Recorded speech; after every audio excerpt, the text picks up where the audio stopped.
The great chamber fell silent when the humans walked in. Ambassador Kim Tae-ho moved slowly through the massive hall, his footsteps echoing against the ancient stone floor. Behind him walked Captain Park Yuna and Lieutenant Kang Min-ho, both dressed in simple gray uniforms. They looked small compared to the towering aliens that filled the room. The Galactic Council had existed for 12,000 years.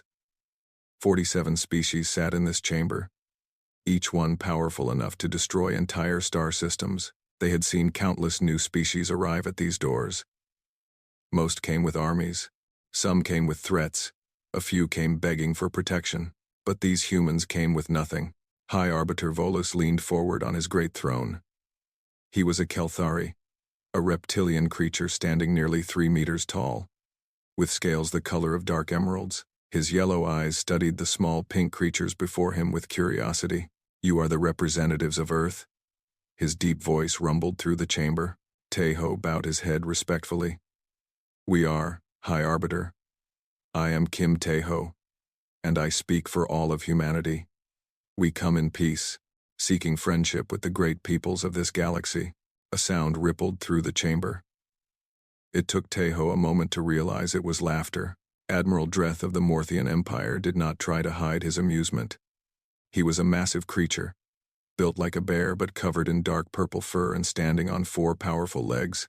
His people had conquered 63 worlds. They feared nothing and no one. "Peace?" Dreth's voice was thick with mockery. "Every species says they come in peace. Tell us, little human, what do you truly want? Territory? Resources? Protection from bigger predators?" Tae-ho remained calm. He had been chosen for this mission because nothing could shake him. 30 years as a diplomat had taught him patience. "We want only to learn," he said simply. "To trade, to understand. Humanity has just discovered how to travel between stars.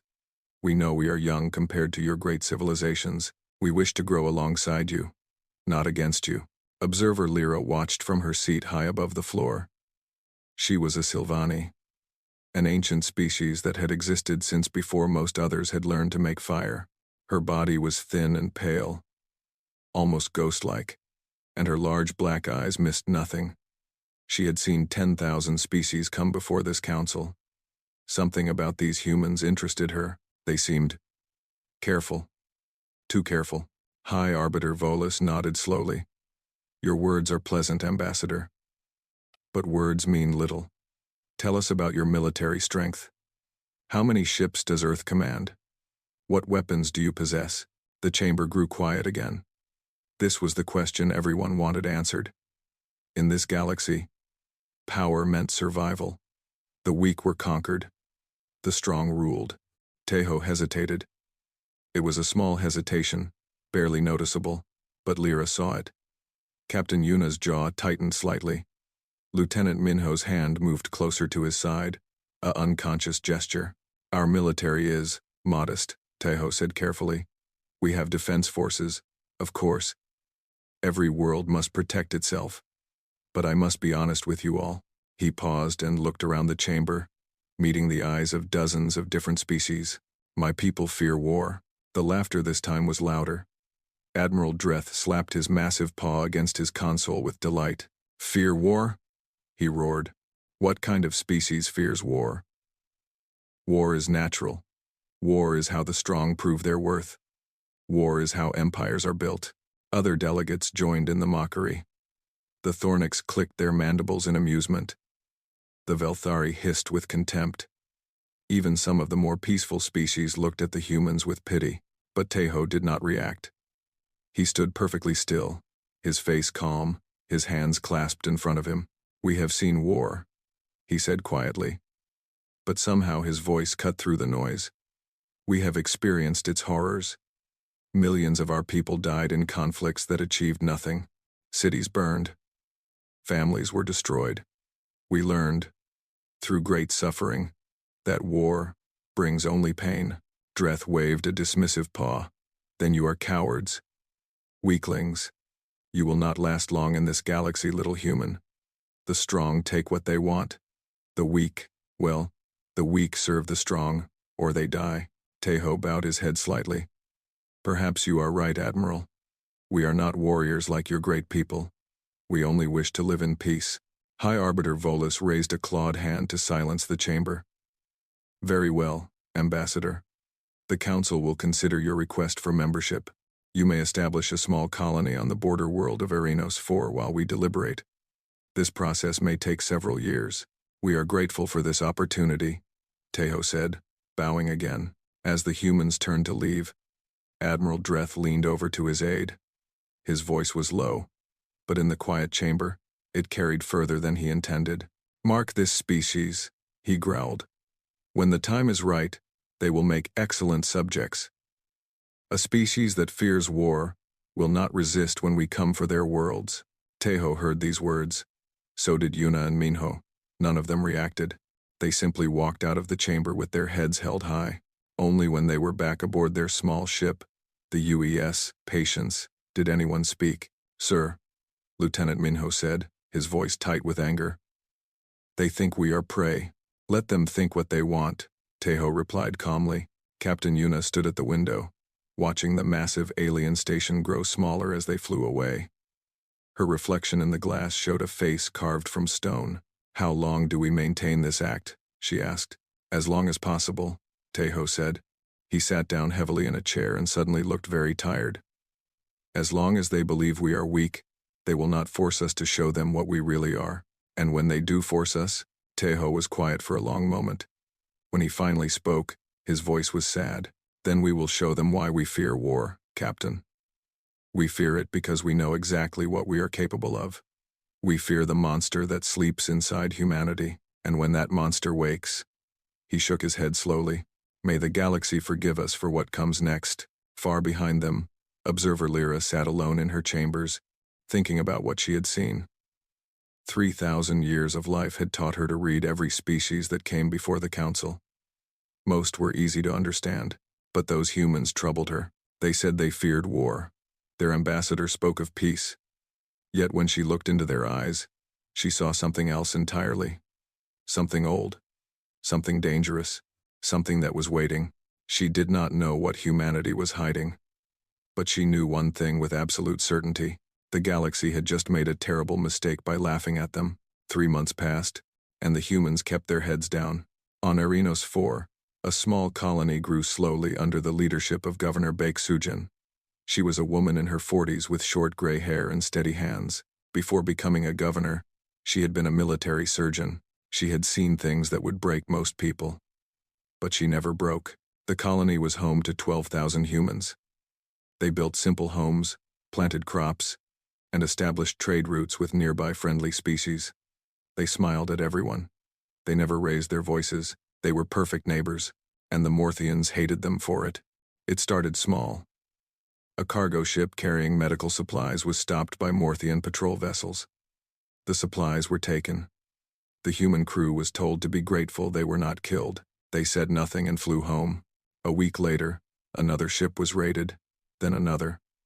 Then Morthian warships began appearing at the edge of Arinos 4's orbit, watching the colony below like hungry wolves watching sheep. Ambassador Tejo filed complaint after complaint with the Galactic Council. Each time, Admiral Dreth dismissed the accusations with a lazy wave of his paw. These are lies, he would say. The humans are trying to make us look bad. Perhaps they attacked their own ships to gain sympathy. No one believed him.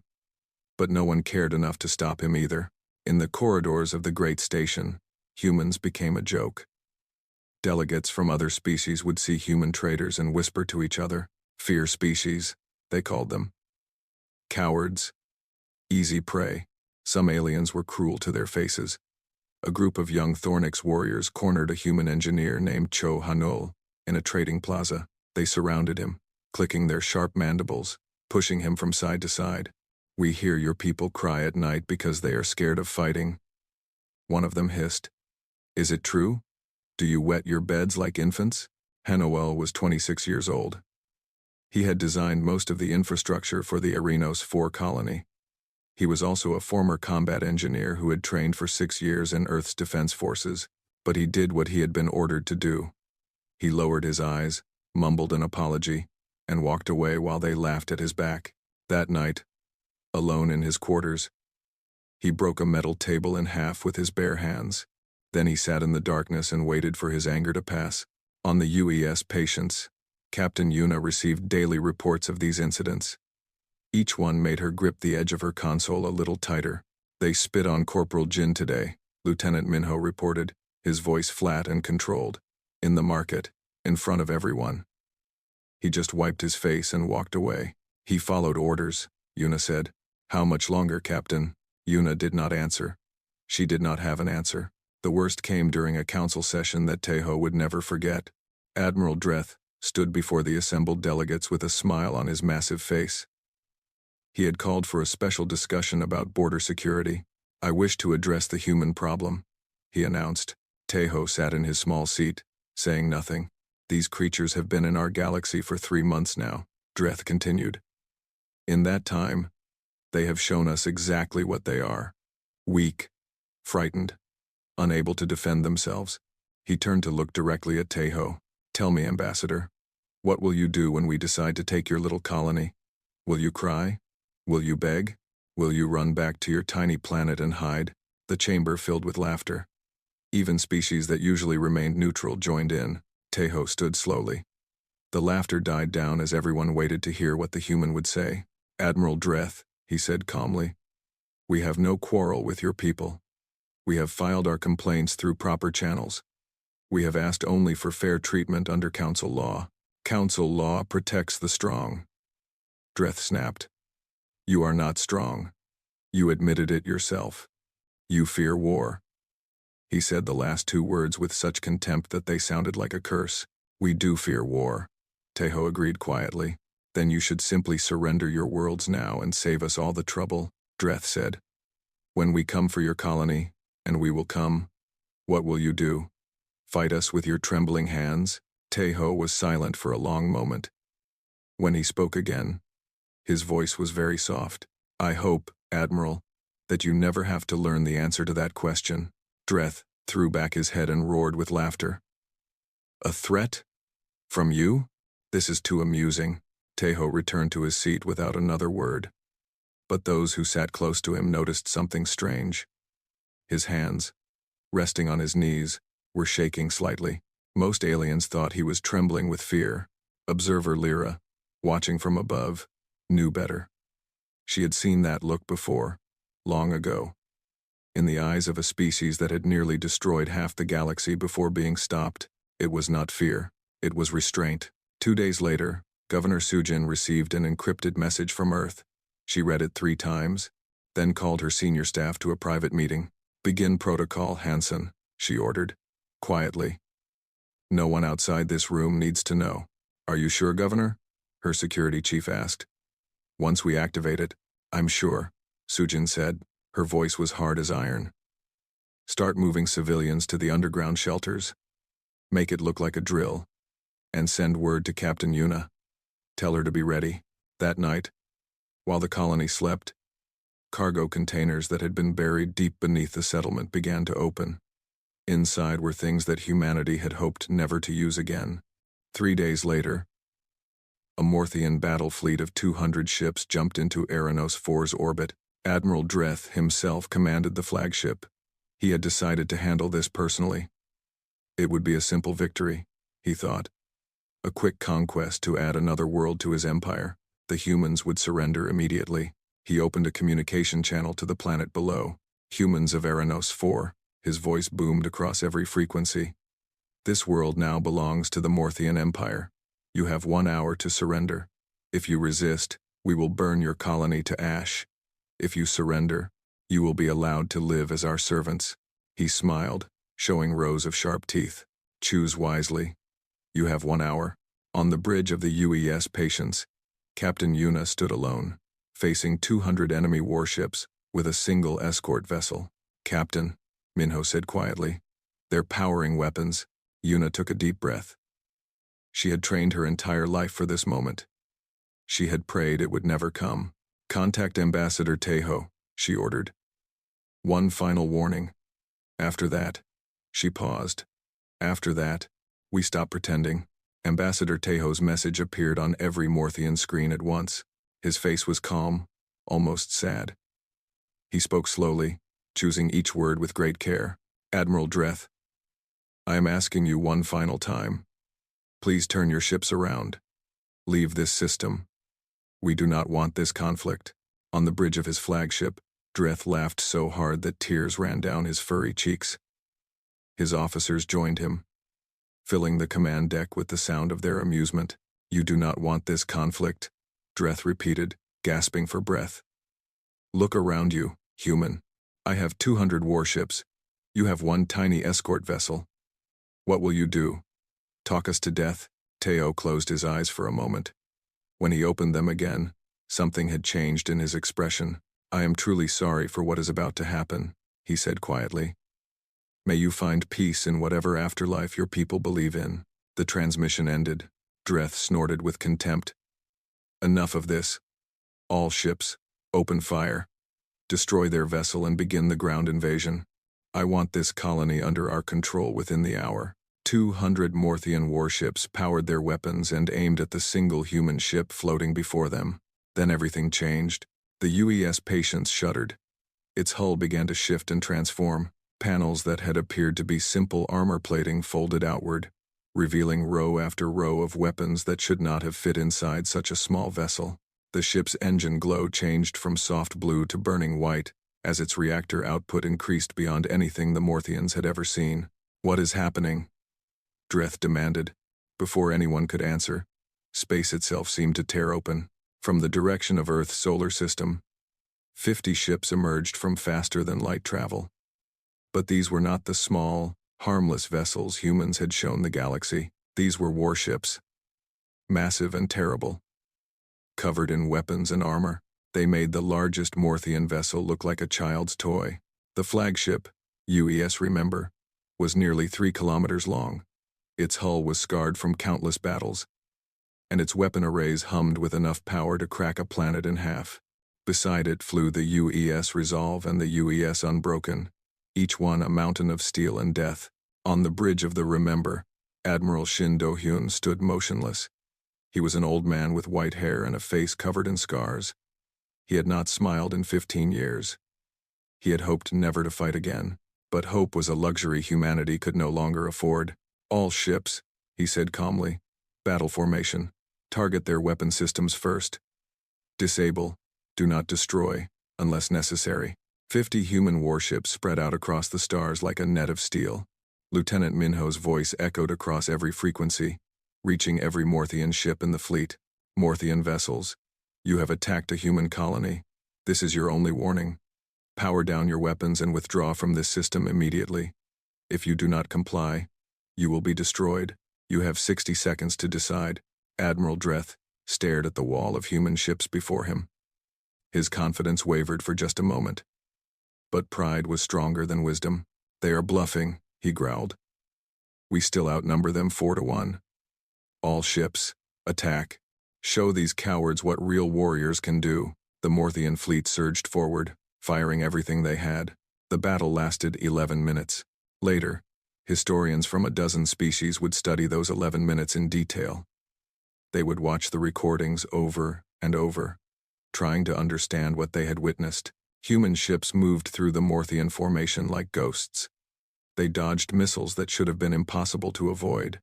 Their weapons punched through Morthian shields as if they did not exist. Every shot was precise.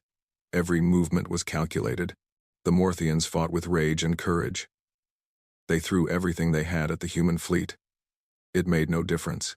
Ship after ship fell silent, their crews dead or dying.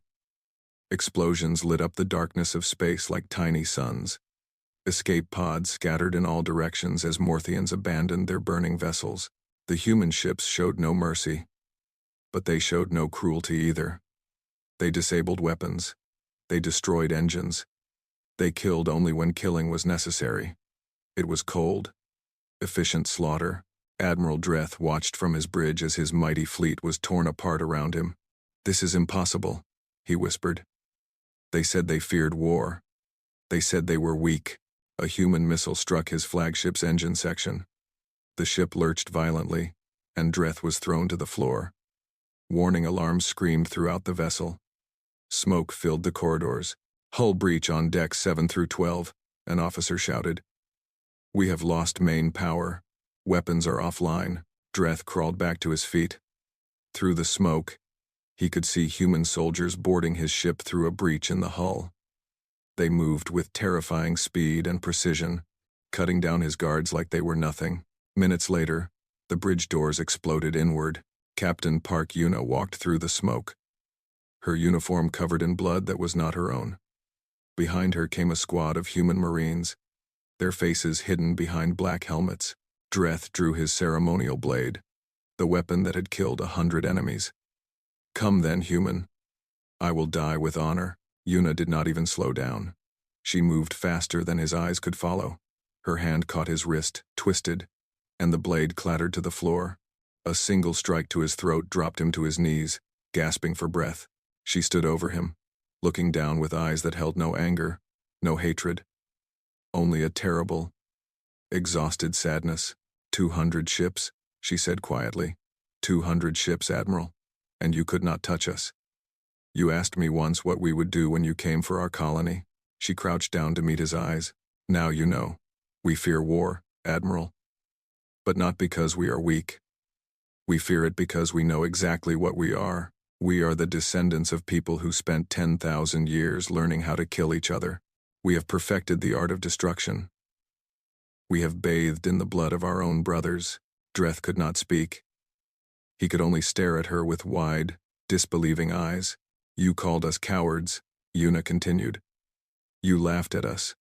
You thought our fear was weakness. She shook her head slowly. Our fear is the only thing that keeps the galaxy safe from us. Outside the shattered viewports, the battle was ending. Of 200 Morthian ships, 12 had managed to flee. The rest were burning wreckage or captured hulks drifting through space. On Eranos 4 below, Governor Sujin stood in the command center, watching the battle data scroll across her screens. Beside her, Engineer Hanul was crying quietly. Not from fear, not from relief. He was crying because he knew what this meant for humanity. The secret was out. There was no going back. Far away, on Station Harmony, the Galactic Council received a live feed of the battle. 47 species watched in absolute silence as the most aggressive empire in the galaxy was dismantled in less than 15 minutes. Observer Lyra sat alone in her chambers, her ancient eyes fixed on the screen. I knew it, she whispered to herself. I knew they were hiding something. High Arbiter Volus stood frozen before the massive display, unable to comprehend what he was seeing. And throughout the galaxy, billions of aliens watched the same footage and realized a terrifying truth. The species that feared war had just shown them why. Humanity was not hiding from the darkness. Humanity was the darkness, and it had finally woken up. The council chamber had never been so quiet. Ambassador Kim Tae-ho walked to the center of the Great Hall and looked up at the assembled delegates. 3 days ago, they had laughed at him. They had called his people cowards and weaklings. They had placed bets on how quickly humanity would be conquered. Now they stared at him with fear in their eyes. The footage of the Battle of Eranos 4 had spread across the galaxy. Every species had watched it. Every military leader had studied it. Every child had nightmares about the human ships that moved like death itself. High Arbiter Volus broke the silence. His voice was careful and measured, like a man trying not to frighten a dangerous animal. Ambassador Tae-ho, the Council has called this emergency session to discuss recent events. We would like to understand what we witnessed. Tae-ho nodded slowly. I will tell you the truth, High Arbiter. I should have told you from the beginning. Perhaps it would have prevented this. He took a deep breath and began. When I first stood in this chamber, I told you that my people fear war. Many of you laughed. You thought it was weakness. You thought we were soft creatures who would collapse at the first sign of conflict. His voice grew heavier. You were wrong. We fear war because we have lived through more of it than any of you can imagine. We fear war because we have seen what we become when we fight. He pressed a button on his wrist device. The massive screens around the chamber flickered to life, showing images from human history. This is our world, our home, Earth. The delegates watched as beautiful blue oceans and green continents appeared before them. Many had never seen the human homeworld. It looks peaceful, does it not? But let me show you what lies beneath the surface. The images changed. Now the screens showed ancient battlefields covered in bodies. They showed medieval cities burning, their populations slaughtered. They showed soldiers in trenches, their faces hollow with horror, surrounded by mud and death. For 10,000 years, Tejo said, humanity fought itself. Not for survival, not because we were threatened by predators. We fought because we wanted to. We fought for land. We fought for resources. We fought for ideas. Sometimes we fought for nothing at all. The images continued. World War I, World War II, cities reduced to rubble, millions of refugees fleeing their destroyed homes. We invented weapons that could kill thousands in a single moment. A mushroom cloud rose over a devastated city. We used these weapons on our own people, on our own cities. Women and children died in fire so hot that it left only shadows burned into stone. Several delegates looked away from the screens. Others could not stop watching. We created poisons that melted flesh from bone and sprayed them on villages. We built bombs that buried entire armies alive. We developed diseases in laboratories and dreamed of using them to exterminate our enemies. Tejo paused. His voice was thick with emotion. And who were these enemies? Other humans. People who looked like us, spoke languages similar to ours, dreamed the same dreams. We killed our brothers, our sisters, our children. Observer Lyra finally spoke, her ancient voice trembling slightly. You did all of this to yourselves? Yes, Tejo answered. For thousands of years, generation after generation. Every time we thought we had learned our lesson, we found new reasons to kill each other, new weapons to use, new cruelties to inflict. He lowered his head. We only stopped because we almost destroyed our entire species. We came within hours of burning our world to ash. And when we looked at the ruins we had created, we finally understood what we were. Admiral Shin Do-hyun stepped forward from where he had been standing in the shadows. His scarred face showed no expression as he addressed the council. I am the commander of Earth's defense fleet, he said. I have served for 40 years. In that time, I have trained millions of soldiers. Let me tell you what human military training looks like. He clasped his hands behind his back. Every human soldier is taught from childhood how to fight. Not because we enjoy it. Because we know that violence lives in our blood. We are predators who evolved by killing everything that threatened us, including each other. The council listened in stunned silence. Our soldiers study every form of combat known to our species. We learn how to kill with weapons, with our hands, with whatever is available. We learn how to destroy vehicles, buildings, cities, worlds. We prepare for war every single day of our lives. His voice grew colder. When your Morthian friends attacked our colony, they thought they were hunting sheep. They did not understand that they were facing warriors forged in 10,000 years of blood. Every tactic we used against them was developed by humans fighting other humans. Our weapons, our strategies, our discipline, all of it was born from our endless wars against ourselves. He looked directly at the spot where Admiral Dreth had once sat with such arrogance. The Morthians called themselves the greatest warriors in the galaxy. They had conquered 63 worlds. Impressive. His scarred face twitched slightly. In a single conflict on Earth, which we called World War II, more humans died than the entire population of those 63 worlds combined.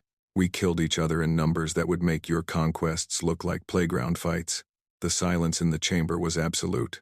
Tejo spoke again, his voice softer now. When we finally reached for the stars, we hoped things would be different. We hoped the galaxy would be a place of peace where we could leave our violent past behind. We hid our true nature because we did not want to become what we used to be. He looked around the room at the frightened faces of 47 species. We told you we feared war. That was the truth. We fear it because we know the monster that sleeps inside us. When humans go to war, we do not stop until the enemy is completely destroyed. We do not show mercy. We do not accept surrender until we are certain the threat is ended forever. We become something terrible. He paused. We did not want to show you this side of humanity. We wanted to be peaceful neighbors, but you would not let us. High Arbiter Volus finally found his voice. What do you want now, Ambassador? Tejo looked at him with tired eyes. The same thing we have always wanted. Peace. We did not ask for this war. We tried to avoid it. We endured mockery and insults and attacks because we hoped it would not come to this. His voice hardened slightly. But if peace is not offered to us, we will take it. We will do whatever is necessary to ensure that humanity survives and thrives. If that means becoming monsters again, then we will become monsters, and the galaxy will learn to fear the darkness that we kept hidden for so long. The chamber remained silent for a long moment. Then, slowly, the representative of the Morthian Empire stood. He was not Admiral Dreth, who was still a prisoner aboard a human ship. He was a younger officer, chosen to speak for his defeated people. The Morthian Empire, he said quietly, surrenders unconditionally. We will pay whatever reparations humanity demands. We will release all territory claims near human space. We ask only for peace. Other aggressive species quickly followed with similar statements. Ambassador Tejo accepted their surrenders with grace and without gloating. He knew that this day was not a victory. It was a tragedy. The secret was out. The monster was awake, and nothing in the galaxy would ever be the same. 1 year had passed since the Battle of Eranos 4, and the galaxy had changed completely. Ambassador Kim Tejo still sat in the same small seat in the council chamber. But now, when he spoke, every delegate leaned forward to listen. No one laughed. No one whispered insults behind their hands. They had learned. The numbers told the story better than words ever could. Border conflicts between species had dropped by 60%. Territorial disputes that had festered for centuries were suddenly resolved through peaceful negotiation. Wars that had seemed inevitable simply did not happen. No one wanted to risk drawing humanity's attention.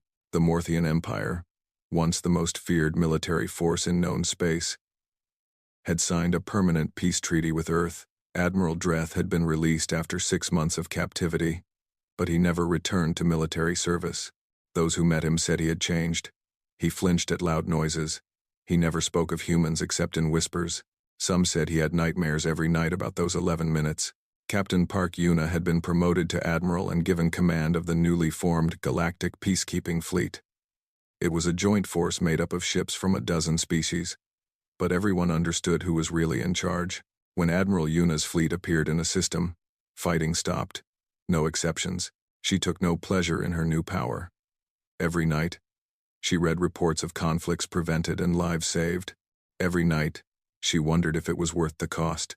On Eranos 4, Governor Baek Sujin oversaw the rebuilding of the colony. It had grown from 12,000 settlers to nearly 50,000. Humans came from Earth, seeking a new beginning. Aliens came seeking to understand the strange species that had shaken the galaxy. Engineer Cho Hanul had designed a memorial for the battle. It stood in the center of the colony, a simple pillar of black stone. On it was carved a single inscription that visitors from across the galaxy came to read. We asked for peace. We were given war. We chose to end it. Some aliens did not understand the meaning. Hanul never explained it to them.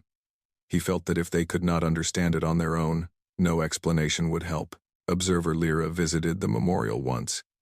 She stood before it for 3 hours, saying nothing, her ancient eyes reflecting the polished stone. When she finally left, she told Sujin something that the governor never forgot. I have watched species rise and fall for 3,000 years.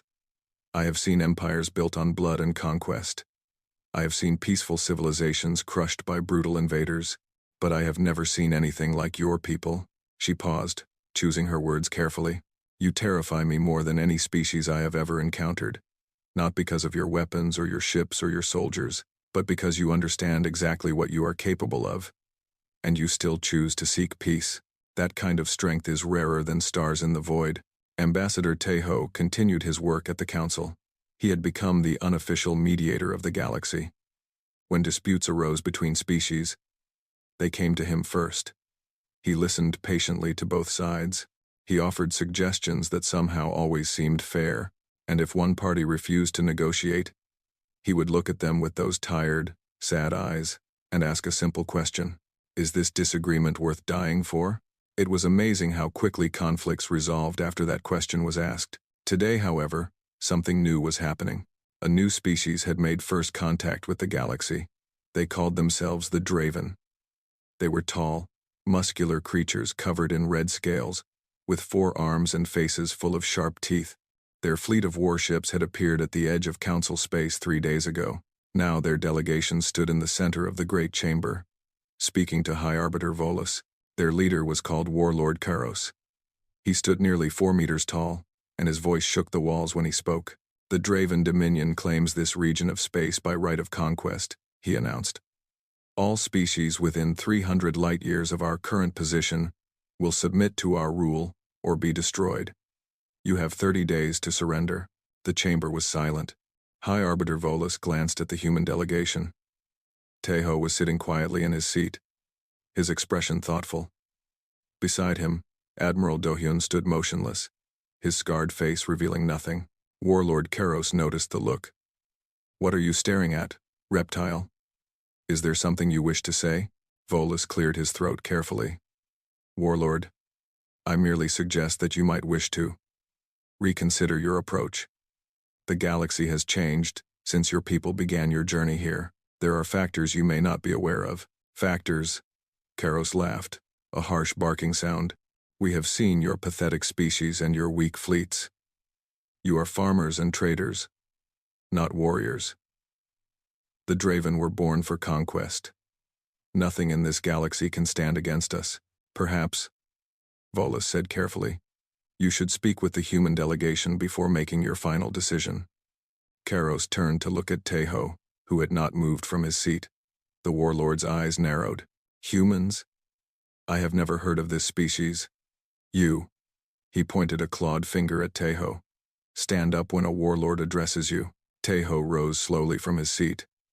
He was much smaller than the massive alien, barely reaching the creature's chest. But he showed no fear. "Greetings, Warlord Kairos," he said politely. "I am Ambassador Kim Teho. I speak for humanity." "A tiny pink thing," Kairos sneered. "Are all your species so small and weak?" "We are not large by galactic standards," Teho agreed. "But size is not everything." Kairos stepped closer, looming over the human. "What can a creature like you possibly say that would interest me? Give me one reason not to crush you where you stand." Teho did not step back. He looked up at the massive alien with calm, steady eyes. "Let me tell you a story about humanity," he said. "We are afraid of war, truly. Let me explain why you should be too." He gestured to the screens around the chamber. The footage that had changed the galaxy began to play. The Battle of Aranos. 4. The Morthian fleet burning, human ships moving through space like angels of death. Kairos watched with growing confusion. Then the historical footage began.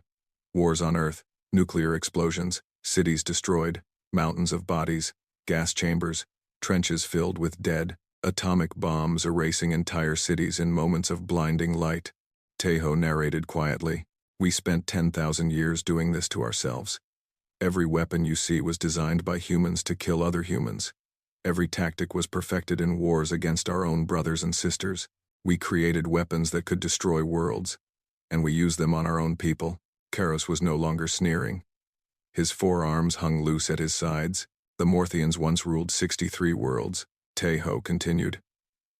"They attacked one of our colonies. 200 ships against 50 of ours. The battle lasted 11 minutes. 12 Morthian ships escaped.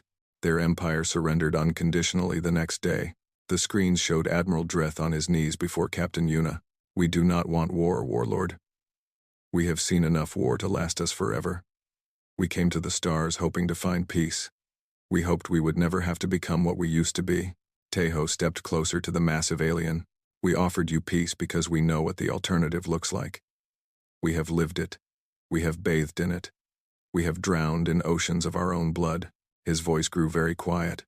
"So I ask you, with all sincerity, do you really want to see what humanity looks like at war?" The chamber was silent. Warlord Kairos stared at the images on the screens. His species had conquered 100 worlds. They had never lost a battle. They had never known fear. But now, looking at the footage of human history, looking into the calm, tired eyes of the small creature before him, he felt something cold spreading through his chest. "We will reconsider our position," he said finally. "Perhaps there is room for negotiation." Tejo smiled sadly. I am glad to hear it. Please, sit. Let us discuss how we can live together in peace. The Draven delegation surrendered before the hour ended. They accepted a trade agreement instead of conquest. They became allies instead of enemies. That night, Admiral Do-hyun found Tejo standing alone on an observation deck, looking out at the stars. Another war prevented, Do-hyun said. Tejo nodded slowly. Another war prevented. How many more, do you think? Tejo was quiet for a long moment. As many as it takes, he finally said. We spent 10,000 years learning how to destroy. Now we must spend the rest of our existence learning how to prevent others from making the same mistakes. He turned to face his old friend. That is our burden, Admiral. We became monsters so that we would understand the cost of war better than anyone. Now we use that understanding to keep the peace. It is not perfect, but it is the best we can do, far below them. The galaxy continued to spin. Billions of lives went about their business, unaware of how close they had come to another war, unaware of the tired humans who stood watch over them all. The species that had feared war had become its greatest enemy, and in the darkness between the stars, peace held, for now.